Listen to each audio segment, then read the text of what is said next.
experiences and what you want to see from Amazon. Quick shout out that if you work at Amazon and want to talk with and take further action with other Amazon workers, we're hosting events for that later this week, and there will be links to sign up in the description. There might not have been audio at the start. Welcome, everyone. If there was an audio at the start, welcome. Thanks for joining our live stream. I'm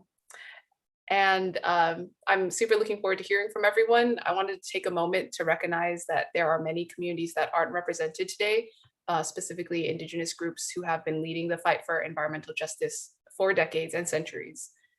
Thanks again to all of our panelists and folks that tuning into the live stream for joining us today. And I wanted to get straight into the introductions because it's a short hour. So I wanted to give folks just maybe a couple minutes, 3 minutes, a person to go around and share a little bit about yourself, what community or organization you're representing today, and anything else you might want to share. Andreas, Kim, Paola, you guys want to kick us off? Sure. Hi, everybody. My name is Andres Garcia. My pronouns are he, him, his. I'm a lifelong resident of San Bernardino, California. I was born and raised there. When I was born, I was actually diagnosed with asthma. We live right next to the freeway. That's something a lot of kids in my city, actually, their story is the same. I'm actually a communications coordinator with the People's Collective for Environmental Justice. I got into this work at first through the arts, and I think meeting a lot of the really passionate organizers and folks that are doing the work on the ground for a lot of the communities that I grew up in. I got really energized and influenced as soon as I saw this massive expansion of warehouses here in the Inland Empire. So I'll pass it to Kim. Thank you. My name is Kim Gaddy. I am the National Environmental Justice Director for Clean Water Action. I am located in Newark, New Jersey. I currently reside in the South Ward. I'm a fourth generation Newarker. I have 3 kids who are asthmatic. And when I was young, I also had asthma. Over the years, through proper strategies, we learned how to manage our asthma because asthma never goes away. So that's a common thread when you live in communities that are disproportionately polluted upon because of the zip code you live in or the color of your skin. My backyard is the Newark Port as well as the Newark Airport. So on an average day, 25,000 trucks come in and out our port. 4,500 of those trucks stay on our local roads. And so when you think about the huge ships that come into our ports as well, the main way that the containers come off the ship is they are then loaded on trucks, and then they are transported into warehouses. These warehouses include Amazon warehouses as well as other warehouses in our community. And the diesel pollution from the thousands of trucks that stay on our local roads is impacting our lives. We call it the diesel death zone. We can't escape because it's everywhere. And so when you think about a company like Amazon and the racist practices that they have, we are calling for a health mandate to make sure that Amazon is providing good jobs and a healthy environment. We all deserve to breathe clean air. That is our birthright. And so a lot of our stories and our conversation center around transparency and self-determination. So looking forward to following up with this discussion with each and every one of you. Thank you. Thank you, Kim, and thank you everyone for being here today. Buenas tardes, good afternoon. My name is Paola. I use she, her, ella gender pronouns, and I'm calling in from Tongva territory, or so-called Compton. And I actually encourage all of you, wherever it is that you're joining us from, to learn whose lands you are on. I want to note, right, that this is not just about acknowledging Native peoples and then moving on, right, in the sense that this isn't a performance. Land acknowledgements really offer the opportunity for us to interrogate our thoughts and our behaviors and ensure we are not producing a colonial view of land. And I think this understanding and practice, one that I believe Amazon has zero consciousness or respect for, is integral to doing the solidarity, anti-racist, anti-imperialist, anti-colonialist work that we seek to engage in. And so I ask you to ask yourself, who got displaced for you to be here, to be there, wherever it is that you're calling us from? And so now, actually going back to introduce myself, we often also start with our labor, and so I want to share other details about myself. I was born in Gardena, raised transnationally between South LA and Tijuana, right across the border. I am one of 5 siblings. I'm also a Mexica danzante, a proud member of the Calpuli Xipetotec. And I love animals, specifically my 4-legged partners and marine animals. I have deep love and respect for the ocean. I'm a member and youth organizer with Eastern Communities for Environmental Justice. And our organization is a neighborhood member-led organization that was founded around 2001 by a group of residents in Commerce who came together to fight environmental racism caused really by the intersection and cumulative impacts of rail yards, freeways, and polluters. And so Eastern has grown and organizes now in a number of other neighborhoods, really all across the 710 freeway, from Long Beach and the Port area through Southeast LA, which is where I'm from, into the East Side. And part of this expansion has been around the goods movement, which is really how goods get from where they're produced to where they're sold. And this movement exists through environmental racism. For me, that is really the policies and actions that intentionally force poor working class communities of colors like my own to live near industrial polluting sites. And this leads to the destruction of Pachamama, or Mother Earth, and also to negative impacts for our physical, mental, emotional, and spiritual health. And so we engage in this work through member-led, member-driven actions by always asking, what is it? How does it affect us? And what can we do about it?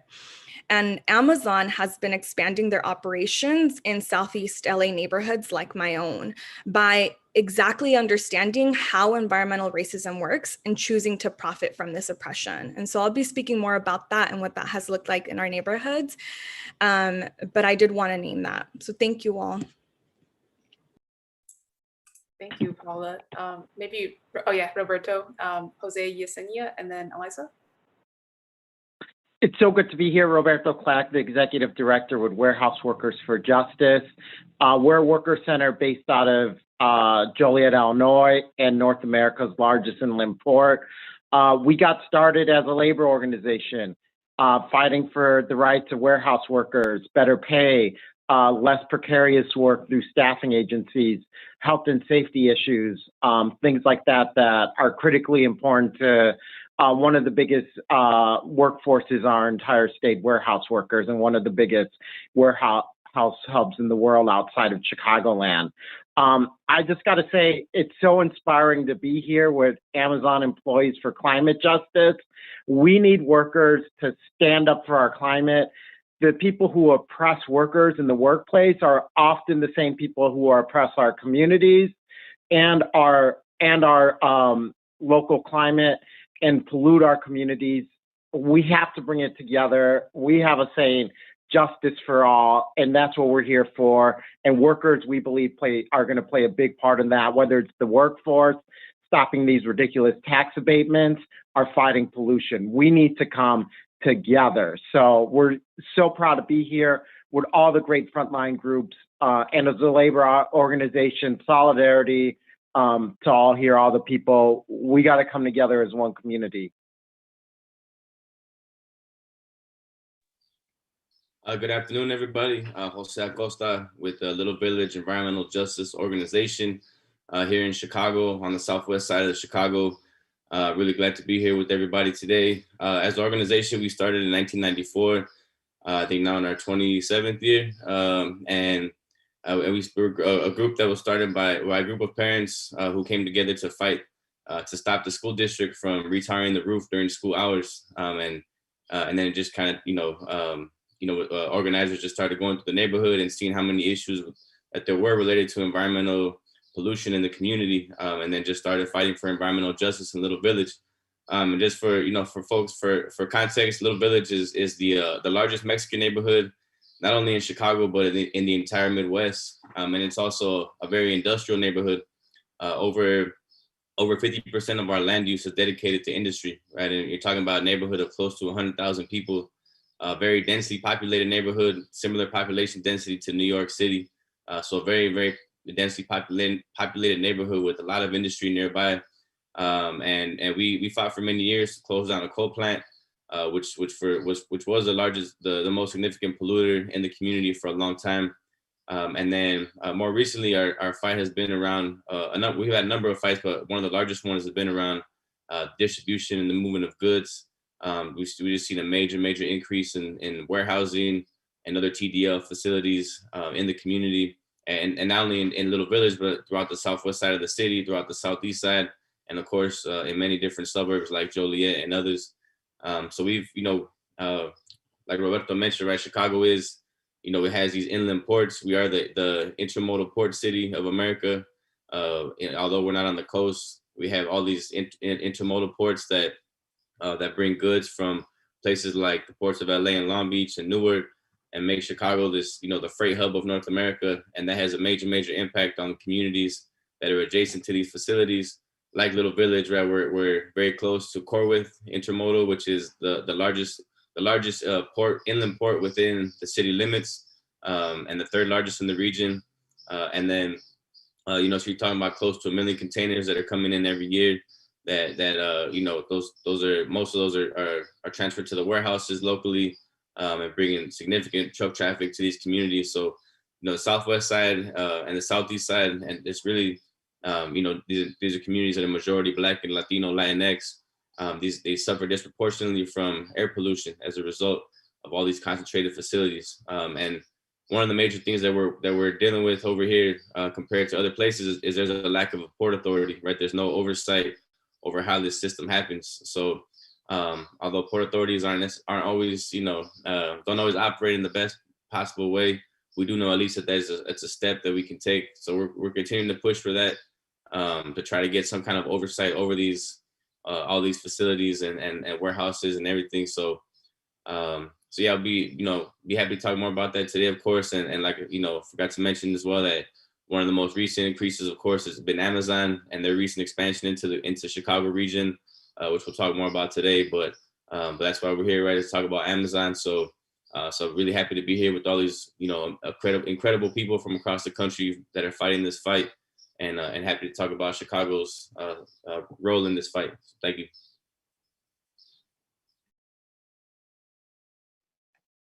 Hi, hello everyone. My name is Yesenia Barrera, and I am with the Warehouse Workers Resource Center, a labor organization that it was founded in 2011. We have, we lead with education, advocacy, and action. So we've helped a lot of workers, right, on their rights, wages, harassment, claims, etc. We're here to talk about the environmental racism and Amazon. Amazon tends to have, Amazon has a really big presence in the Inland Empire, which is where I'm from. I'm from the Inland Empire in Rancho Cucamonga.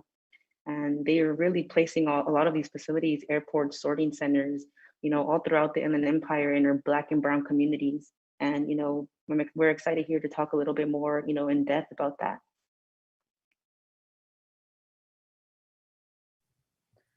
Hey everyone, I'm Eliza, she, her pronouns, and I'm here today representing Amazon employees for climate justice.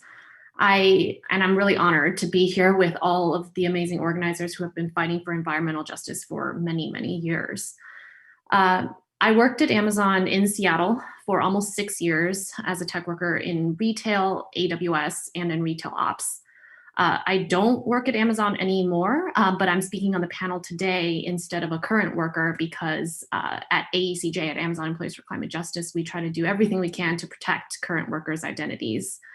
And I'm a part of AECJ because I also grew up in the Inland Empire in Southern California. My parents and my brother still live there.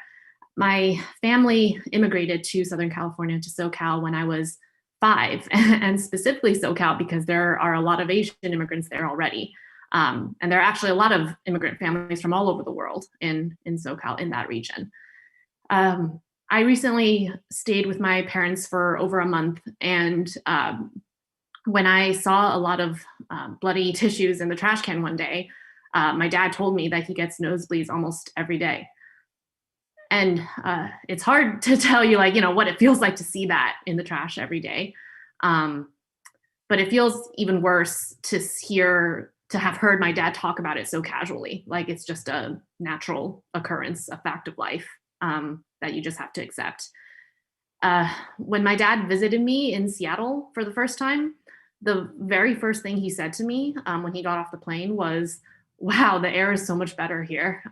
Like when he got into the city, it's just immediately noticeable.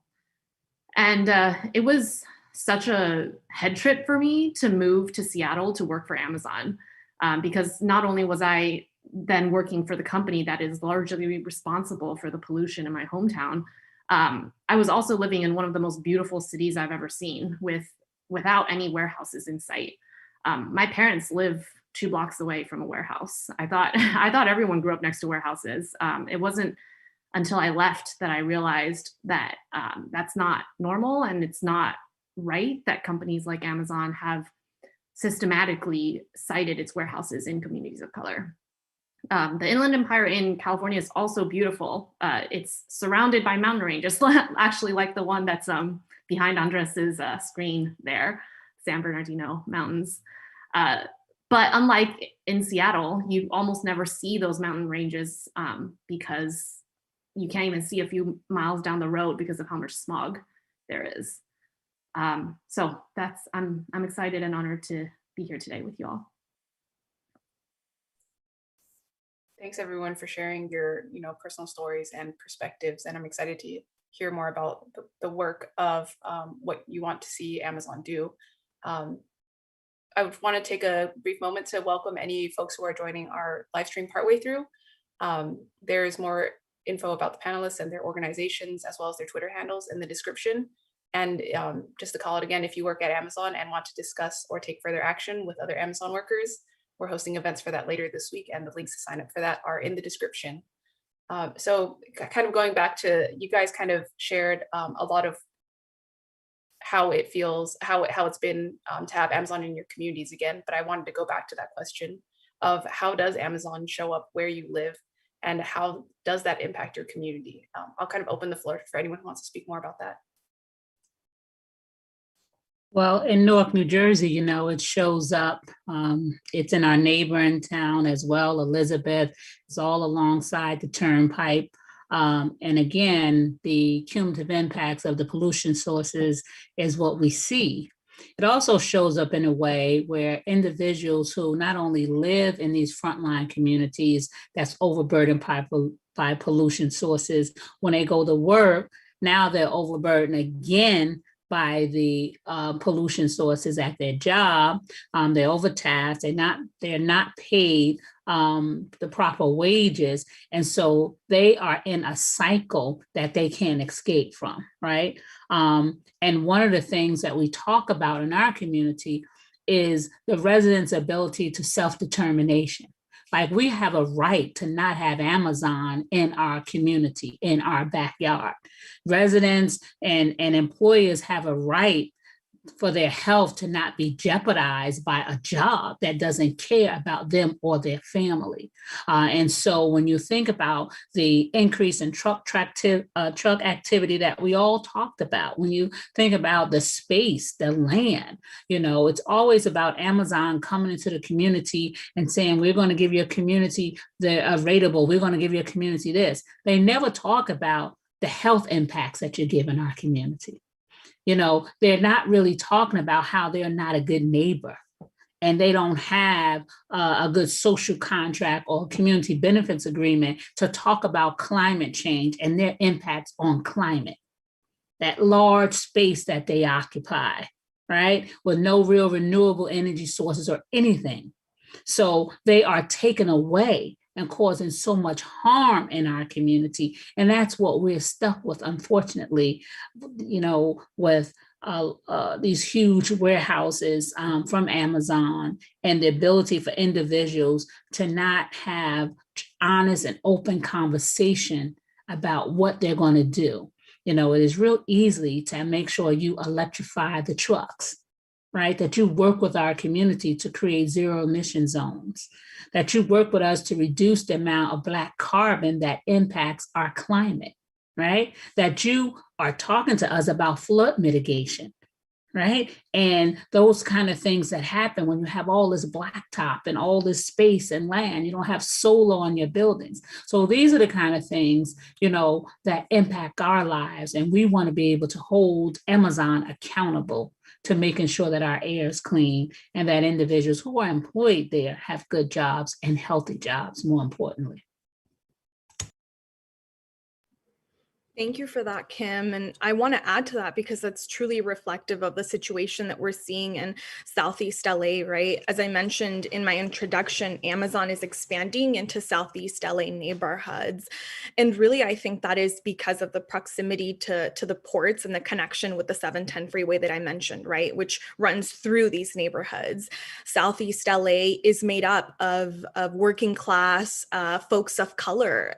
And these neighborhoods are already, mind you, facing a disproportionate burden of this air pollution. And so Amazon is one of those corporations that knows this and is taking advantage of this. And so for me, locally, they're one of the corporations that bring the environmental racism that we're talking about. And so just to name, right, what it is that they have in Southeast LA right now, and also I think a little bit on the east side. So they have two major food distribution centers, a fulfillment center, a warehouse.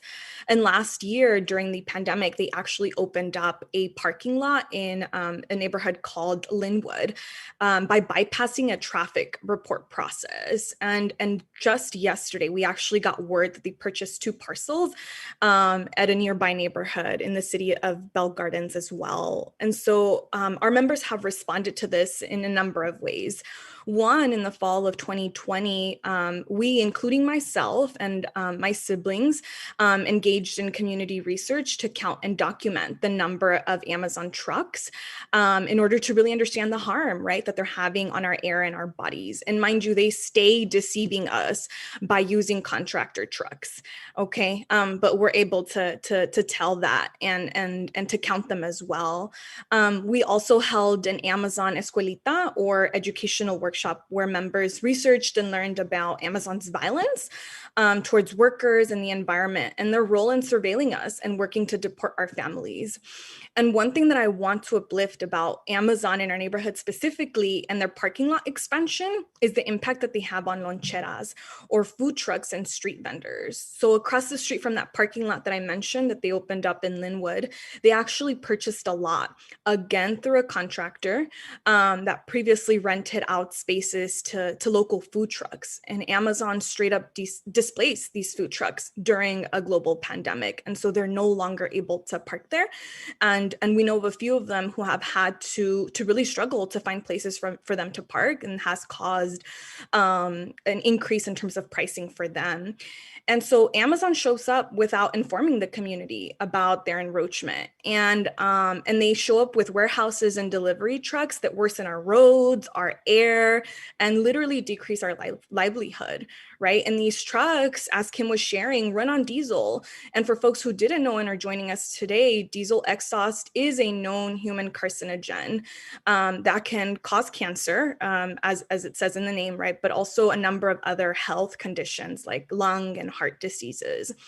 And I constantly ask myself, who's paying for this, right? Who's paying for these bills? Who's paying for our roads when they have all these potholes? Who's paying for our medical bills? Whose lives are on the line? Ours, our communities.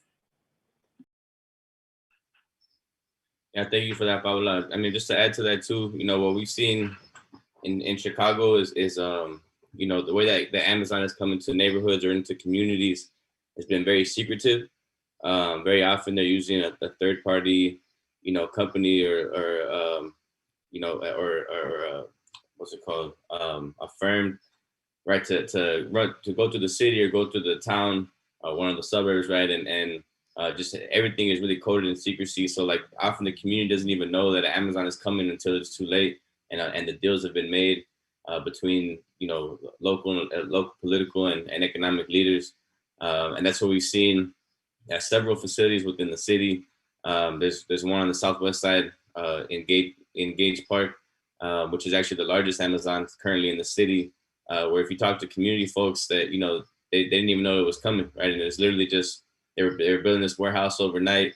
Essentially, is when kind of how people saw it, and then for a while, it didn't nobody even knew that Amazon was actually going to be the leaser. So and then they built this facility right next to 4 schools, right? You have 2 high schools, a middle school, and an elementary school, literally right adjacent to this site. It's in the heart of a community, a very densely populated community that's 90%, around 90% Latino, Latinx, right? And it's again, just you talk about the environmental racism. This is it. They didn't even have any kind of community meetings. They didn't even talk to the community about what was coming. And the city just allowed this to happen, which is something that is very common here in Chicago, right? Where the land use decisions we're just placing warehouses and other toxic facilities right next to schools, right next to parks, and it doesn't make any sense. But they're doing this in the name of economic development. And since 2015, between 2015 and 2020, we saw 36 Amazon warehouses either get approved or constructed throughout the Chicago region.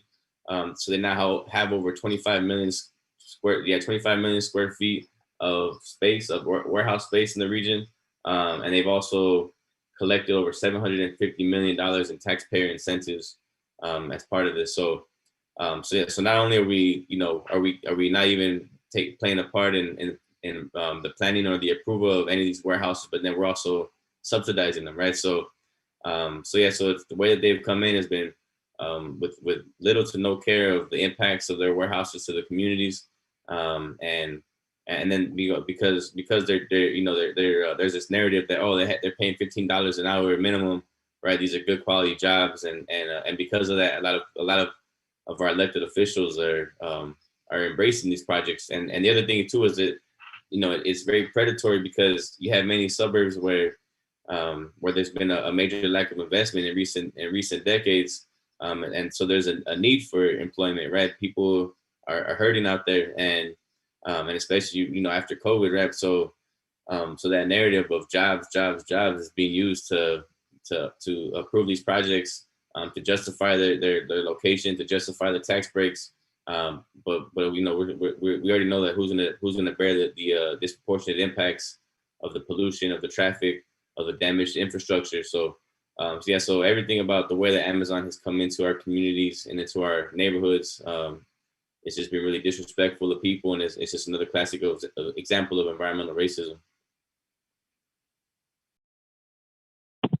I'll just piggy off of Jose, since he was kind of talking about Chicagoland, and just to add to that, where we're at in Joliet and Will County. For many years, since really the beginning of the 2000s, warehousing and logistics have been the preeminent economic and political force in the area. But Amazon's quickly taken the leadership role. We formerly saw Walmart in that role, and Amazon came into our community in 2015, and in 6 years has not only become the biggest warehouse employer, where there's really a who's who of Fortune 500 companies that have big warehouses, but they're just the biggest employer in the area, period. So the way I describe it to people is it's got a company town feel to it, where we do our work. And when we're talking about, some of these big warehouses that Jose mentioned, we're talking about 1.4 million square feet warehouses in some instances, as in Markham and Matson, which are two of they're predominantly Black suburbs, that we feel really got hosed by Amazon with the promises of jobs where, there is an absence thereof. And, kind of as he mentioned, 640 of that 700 million came from Black and brown communities. So the way our organization see it is that they specifically took advantage of the poorest communities that were often communities of color to get us to sign on to the worst deals. And, it's our perspective that we all have to come together, the workers and the community and the environmental justice organizations. Amazon's, the way Amazon's ascending right now, right? They're like Walmart in the 90s. And it's going to take a coalition of groups to really hold them accountable. I think there's signs of hope within this fight, but we have to, we really have to come together to really take on a corporation that's this powerful and has grown so quickly and has grown more quickly because of COVID, right? And I'm looking at all y'all. Some people got some more packages delivered during this COVID thing, right? Some people depended on essential workers and got their food delivered and all that stuff. Warehousing was the second worst hit in our state for COVID infections. More dangerous than a restaurant, more dangerous than a party, more dangerous than a school. Warehouse workers really paid a price during this pandemic. And we need to honor that sacrifice by fundamentally changing this industry, because there are underlining things that made it more possible that workers got sick in their jobs and died, dead, right? And that's what happened the last year. And if our organization can't remember that and internalize that and memorialize that and use that as a means to really, really set up for a fight to fundamentally change things, then who will? Who will really? So let's honor the essential workers by changing their lives and building coalitions between our groups to win for all of us. Justice for all, justice for the climate, jobs, and community. We need it all.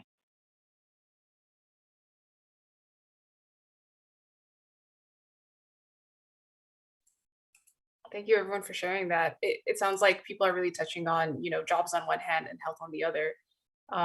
In response to our shareholder resolution calling out Amazon's environmental racism, Amazon said it brings thousands of jobs into communities when it builds its warehouses and that it donates to local organizations. It's kind of what a lot of you touched upon already. But what is your response specifically to Amazon saying that it brings jobs, economic value, growth, and these benefits to your communities, and not responding to accusations of environmental racism?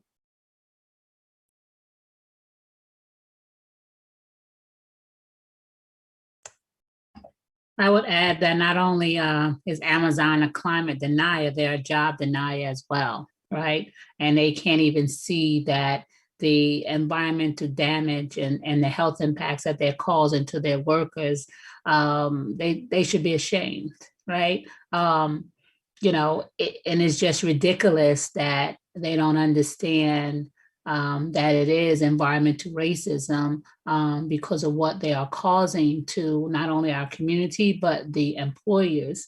And the working conditions are very long hours, very minimum breaks, right? And so the pay is not even significant. If you're talking about 10-hour shifts, 15-minute breaks, I hear from the residents, they said that if they could have the opportunity for something better, they wouldn't work there. But because they are there, they expect Amazon to be more friendly and helpful to them. And so we say in our neighborhood that, it is 2021 and these companies should be willing to be better neighbors, better stewards, and understanding that environmental racism should not be existing, and that we need a partner that understands and health equity, health justice, and environmental justice. So I would say shame on Amazon, and let's continue to fight to get them to see what reality is, because they're definitely not living in reality.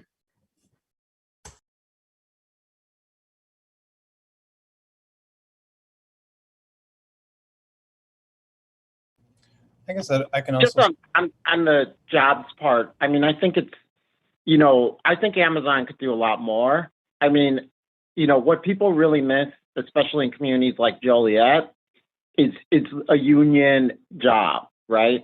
So we have to protect people's rights to organize. That needs to be respected. Workers need to be able to speak out when there's safety issues. And there's no reason that there can't be a union with a job that pays $30 an hour and good benefits, at least $30, and a pension and like a real way of life. The way it works now is that it is an economic opportunity, but most people can't even keep up with the pace at Amazon, and they cycle out of the workforce at some point. And it's just this revolving door that especially takes advantage of low-wage people of color, right? And so this is a racial justice issue in that sense. So I would say that they can do, our communities do need jobs, right? Like, that's clear. And warehousing was very resilient during COVID. It actually increased employment, especially at Amazon and e-commerce, and it was a refuge for people in the workforce. But I still think that they can do more. Yeah, I absolutely agree. And just to kind of piggyback off what you're saying about the quality of the job, I've worked at Amazon myself in the pick department during peak season, and that's the busiest time of the year. And you're essentially in like a multi-tiered maze of other workers running around trying to, pick items off of shelves. And I think like at the onset of the pandemic, it basically made all of these facilities, like peak season, year round. So you're having the, like increased incidents like at work, safety incidents. You're also like having people work longer hours. And then also with the pandemic, you have to ensure that you're being as safe as you possibly can at work. So you're wearing a mask and you're disinfecting before work and after work. When you get home, you're having to go through a whole entire routine just to hug your children at the end of the day. And with respect to what Amazon claims as far as benefits, when they I guess announced that they were coming to the San Bernardino International Airport, they first had the local government development agency under a gag order. So we basically, as a community, had to play a guessing game. Like there's a 680,000 square foot facility being built on the side of an airstrip that doesn't get used for anything other than freight flights. And they're proposing to have a facility that's going to have up to 500 more trucks a day and at least 25 flights a day. And so in that whole proposal, we didn't know it was actually Amazon. It wasn't until the last minute, kind of like what Jose and what Roberto were saying is we're playing a guessing game of like which big box retailer or massive, like freight goods movement company is going to be able to operate in a facility of this size. And that was FedEx and UPS and Amazon. And sure enough, we knew well before, but it confirmed what we always knew, that Amazon was moving in. And by that time, it was as if the Amazon plane wheels have already touched down. It wasn't long before the facility was finished that they were already operating out of it. So that's 500 trucks a day. And on the ground, that's they're trucking through neighborhoods, and they're parking in neighborhoods, and on top of that, they're having 25 additional flights. So when they say that they're donating to local organizations, really what they're saying is that they're giving local organizations the runaround, because we tried to negotiate that with them. It was labor and it was environmental justice groups who were trying to first negotiate with our local municipal government, and then they said, well, it's a corporate thing that we can't legally make a binding agreement saying that they have to play by these rules. You're going to have to go and ask the developer. We ask the developer, and then they shut the door on us as well. It's basically like they bring these organizations to come to the table just so they can essentially just kind of tell them no to their faces. So that's the game that Amazon makes communities play when they're just asking for basic, benefits for them to, move into their backyard. And a lot of times, like I said, Amazon moves into their backyard completely unannounced. If I could just add real quick too, because yeah, like I mentioned, right? I mean, we're constantly as EJ communities are asked to sacrifice, right, our environmental health in the name of economic development, and right, and that's one thing that we continue to fight against, is that narrative, right, that we should have to choose, or we shouldn't be able to live with clean air or with clean environment, and we have to we become sacrifice zones, right? But I just also want to give a quick shout out to the local. I think it was about a month ago, we had Amazon workers walk out at the Gage Park facility that I was mentioning earlier. And it was actually in protest of that 10-hour shift that people have mentioned already, right? So yes, I just want to give a shout out, because I can't not mention that. And I think in terms of I mean, that argument that they use too, right? We give donations or we give money to local organizations or local, in our case, we heard that they give 100,000 to our local chamber of commerce. Right, for us, that's not enough, right? It's in general, it's not a reason to support. Or while there are organizations who are happy to take money and accept a terrible development like a large warehouse, or just try to say, let's do a CBA or whatever. For us, we're like, we want to see something different, right? We're at the point, and I know I'm speaking to the choir here, right? But we're at the point of where we need to do something drastic about our climate, right? We're looking at climate catastrophe, so we don't need any approval of these kinds of developments.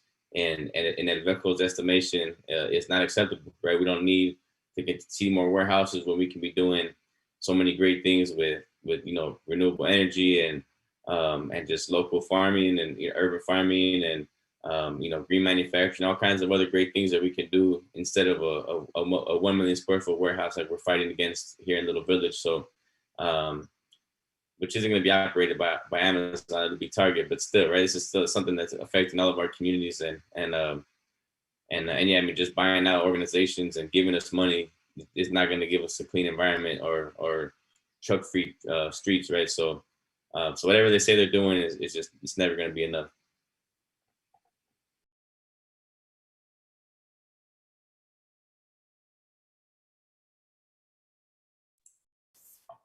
So thanks everyone for sharing that again. So kind of changing gears a little bit to Jose, like what you were talking about, like it's not enough. Well, then what does environmental justice mean to you? And what does it mean in the context of Amazon in your community? What would it look like if Amazon was acting in a just and equitable way in your communities?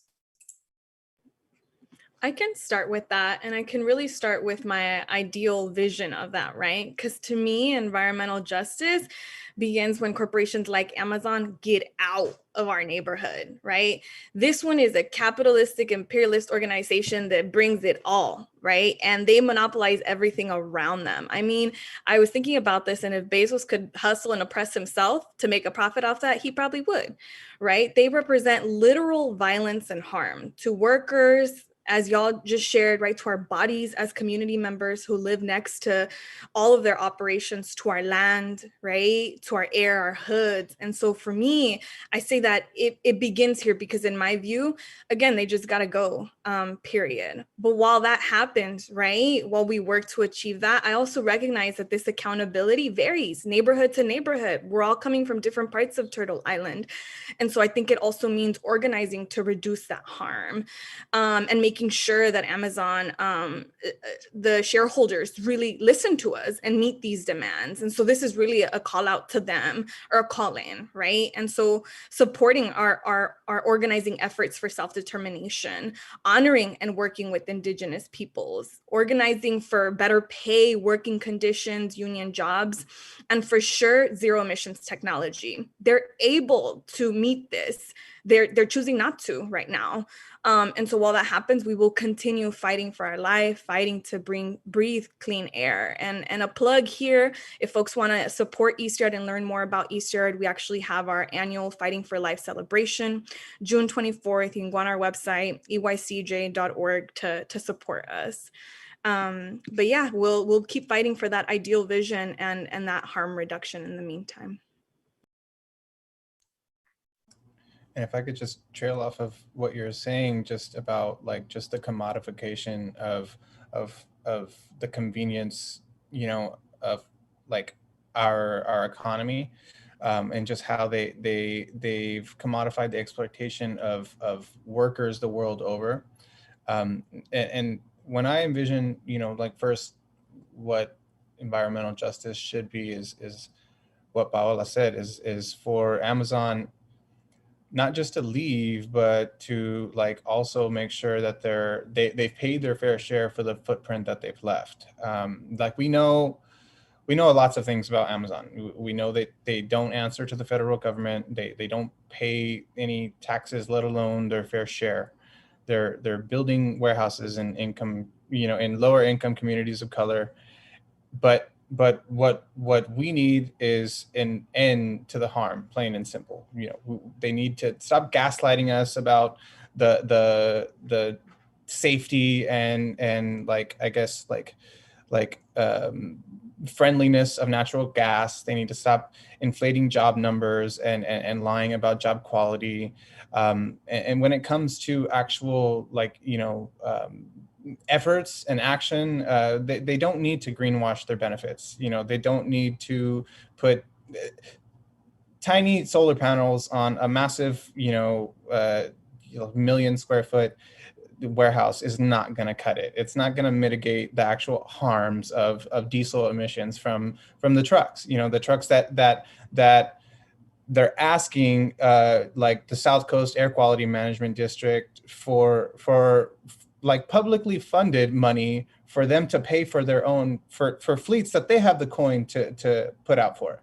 So we know that Amazon is playing this game. They're trying to build like an electric fleet or a pseudo zero emissions fleet off of the backs of working class folks in Southern California. We know that for sure. So that needs to end. They don't need to ask the government for any subsidies of any kind for them. They got the money. They got it many times over, many lifetimes over. So like with that, they also need to stop showing up unannounced to our own backyards. You know, like we can't know about a massive, like logistics complex going up across the street from our house a month before it's actually before they're going to break ground on it. We don't need to learn about developments by seeing, loaders and massive equipment, getting hauled to an empty lot across the street from your house. So, like when it comes to their actual actions on the ground, those are some of the ways that Amazon could stop. I applaud all the tech workers that are like putting forth all the like effort and passion and action behind the scenes. I like encourage y'all to organize across Amazon, because unfortunately y'all can't save us. Our communities, we have to do the work ourselves. So it's best to just prioritize the existential threat to humanity and not profits or quarterly earnings for a corporation that we know that the wealth goes straight to the top. So that's what I'll have. Yeah, and that was powerful. And I'll just add to what both Paola and Andres said, is that, Environmental justice calls for meaningful, participation and a seat at the table. Amazon need to allow the voices of the community to be lifted up, and they need to have some honest conversations. We have a right to determine what our community should look like and the impacts that that it has on our quality of life, right? So environmental justice calls for us having that ability to ensure that we have healthy, vibrant communities and neighborhoods. And this is what we want without Amazon coming in and destroying our quality of life.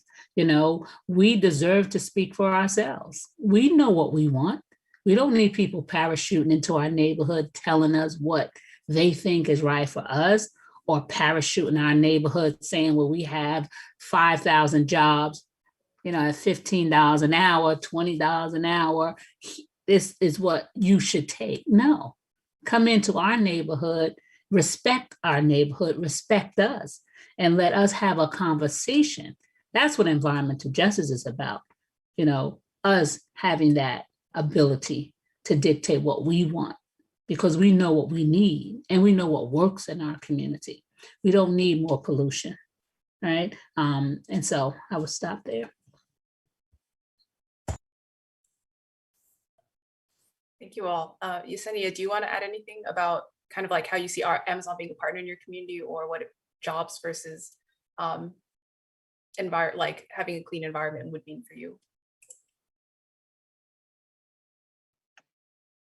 Yeah, of course. Well, to me, like the environmental justice would be like, kind of like what Kim said, having the workers kind of make like an agreement, like a community agreement, setting like a standard that Amazon should keep, right? Like every time they make facilities, they don't really hire from within their community. They just pull workers from other facilities and have transfers.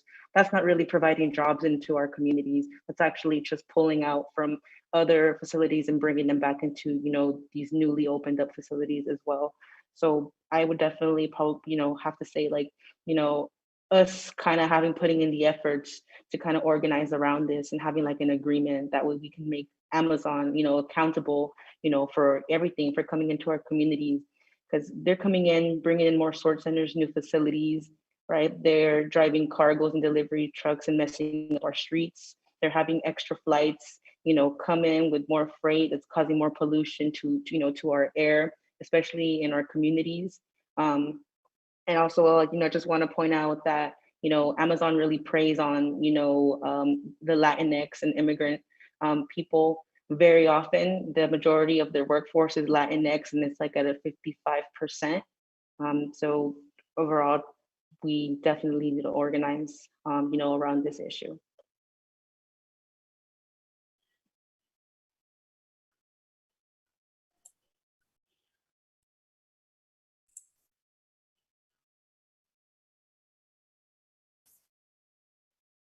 Yeah, thank you for sharing. I guess kind of, Andres, I heard your comment about we can't, like tech workers, you can't save us. But I do want to give Eliza an opportunity as a tech worker. What can tech workers, or what should tech workers do if their teams and departments aren't prioritizing building towards environmental justice? Like, how can we support?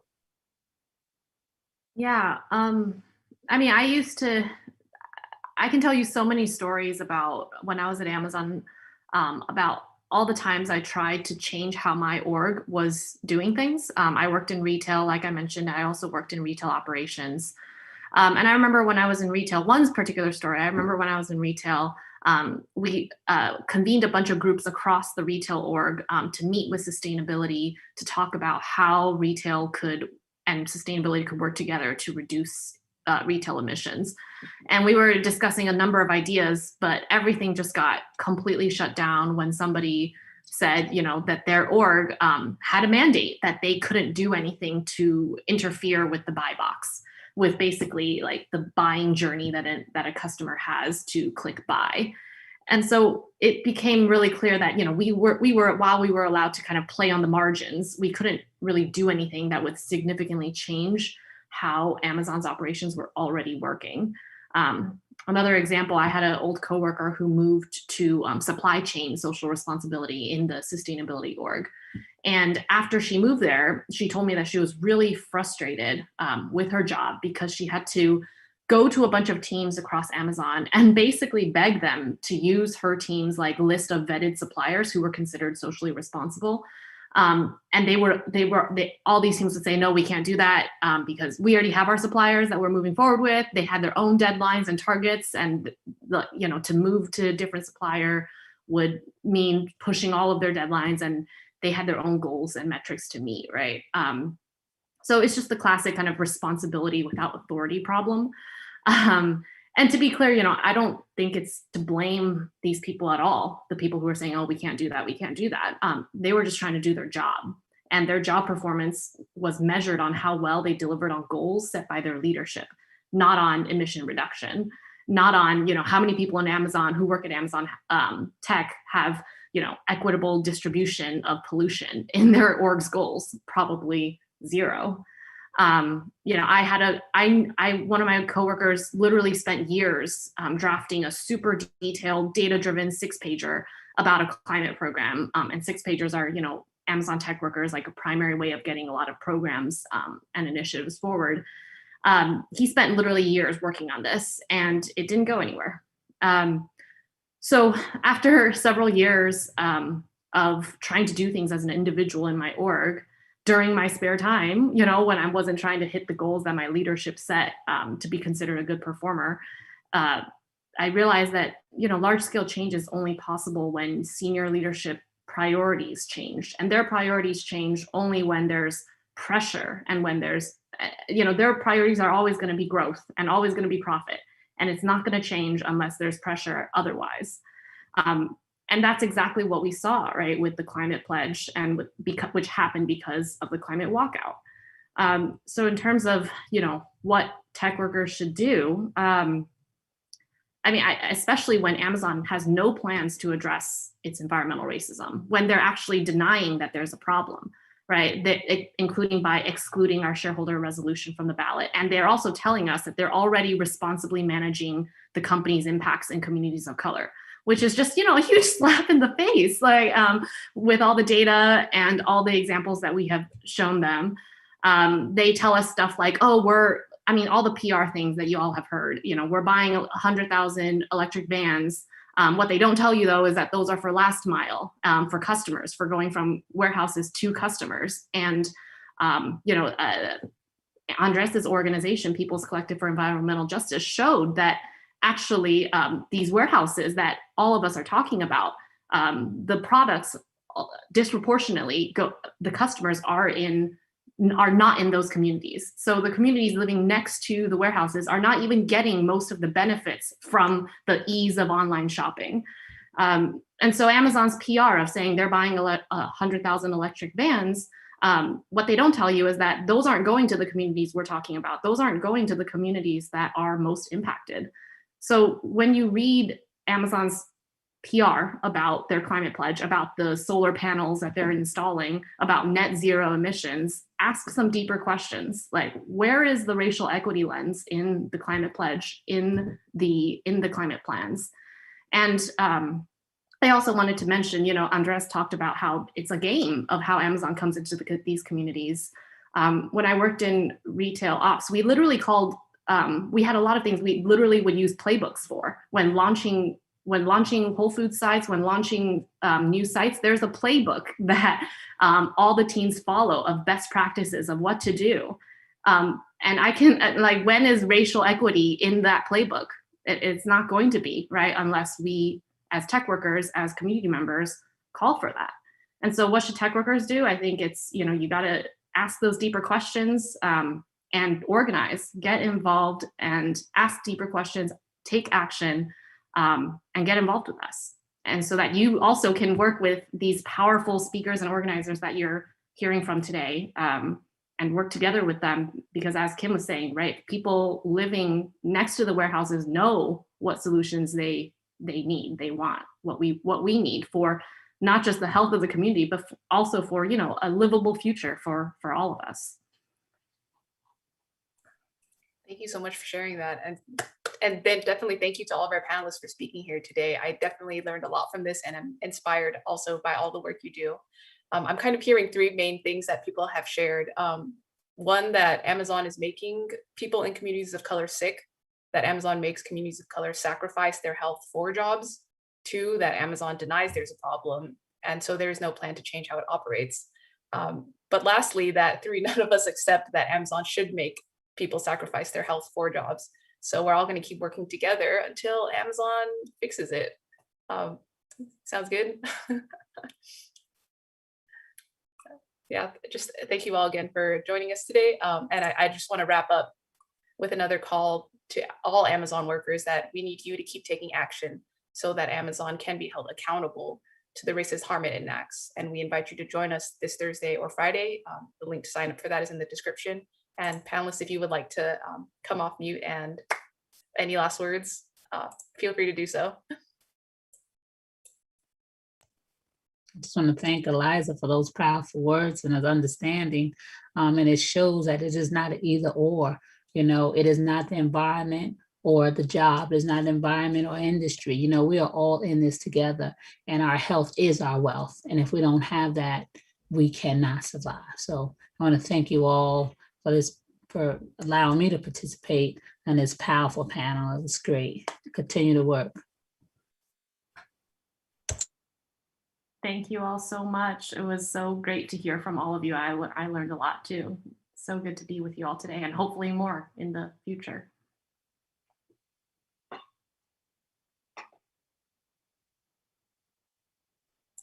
Hi, everyone. I want to thank you all for having me here. You know, it was really nice hearing from you and how you guys are fighting from your ends, but it was really good information to process, and I'm sure more people will find this very helpful and enlighten a couple more people on, you know, environmental justice.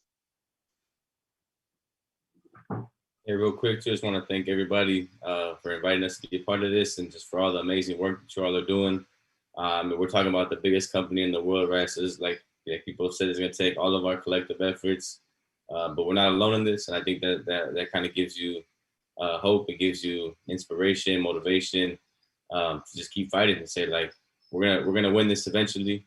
It might take a while, but we're gonna get there. And knowing that I'm fighting alongside such great people, it just, you know, continues to motivate me. So thank you again for having me and for having us today.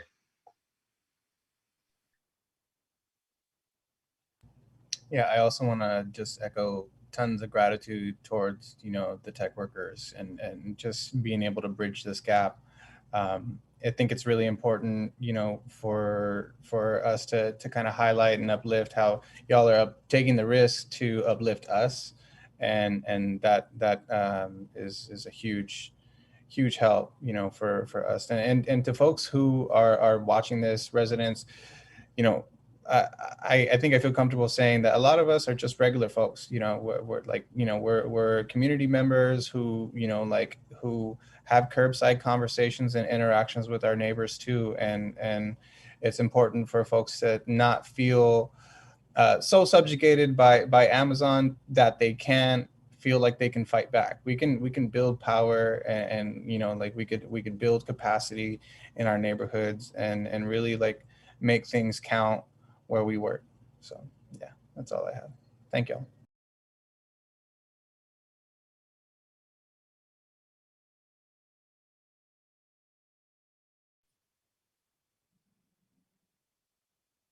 All right. I guess have a good seeing everyone. Thank you again. Onwards. Onwards, yeah. Power to the people. Yeah. Bye. Bye. Thanks for joining.